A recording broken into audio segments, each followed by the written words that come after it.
اسلام آباد chamber of commerce and industry کے قائم مقام صدر فہد وحید نے کہا کہ پاکستان تھرمل ذرائع سے زیادہ بجلی پیدا کر رہا ہے جو بہت مہنگی ہے اور کاروبار اور سرمایہ کاری کی راہ میں اہم رکاوٹ ہے، لہٰذا انہوں نے مطالبہ کیا کہ حکومت قابل تجدید توانائی ذرائع سے بجلی کی پیداوار بڑھائے جس سے پیداواری لاگت میں نمایاں کمی آئے گی، کاروباری سرگرمیوں کو بہتر فروغ ملے گا اور معیشت تیزی سے بحال ہوگی۔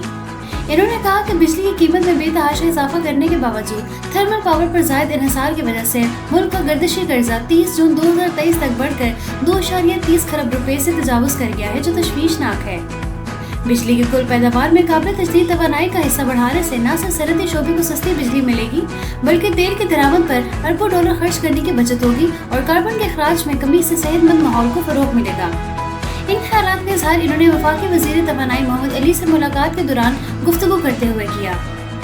فہد وحید نے کہا کہ جولائی تا مارچ 2023 تک بجلی کی مجموعی پیداوار میں تھرمل پاور کا حصہ 58.8%، پن بجلی کا 25.8% اور قابل تجدید ذرائع کا صرف 6.8% رہا، لہٰذا انہوں نے مطالبہ کیا کہ حکومت بجلی کی کل پیداوار میں قابل تجدید ذرائع کا حصہ بڑھا کر 50% تک کرنے کی کوشش کرے جس سے پیداواری لاگت کم ہوگی، کاروبار اور سرمایہ کاری کو بہتر فروغ ملے گا اور ملک پائیدار اقتصادی ترقی کی راہ پر گامزن ہوگا۔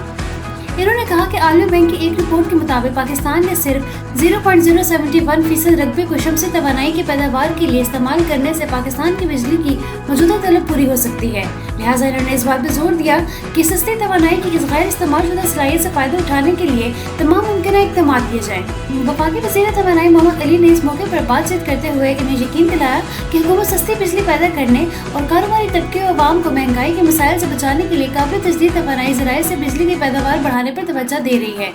انہوں نے کہا کہ پاکستان میں ہوا اور سورج سے بجلی پیدا کرنے کی بے شمار صلاحیت موجود ہے اور حکومت بین الاقوامی معاملات اور سرمایہ کاری کے ذریعے اس صلاحیت سے فائدہ اٹھانا چاہتی ہے۔ انہوں نے کہا کہ قابل تجدید توانائی کے لیے حکومت کی سازگار پالیسیوں اور مراعات کی وجہ سے ملک میں ماحول دوست اور سستی بجلی کی پیداوار میں خاطر خواہ اضافہ ہوگا۔ انہوں نے کہا کہ پاکستان میں قابل تجدید توانائی کا مستقبل بہت روشن ہے اور حکومت بجلی کی پیداوار میں اس کا حصہ بڑھانے کے لیے کام کر رہی ہے جس سے ملک میں کاروباری طبقے اور سرمایہ کاروں کو بہتر ترقی ملے گی۔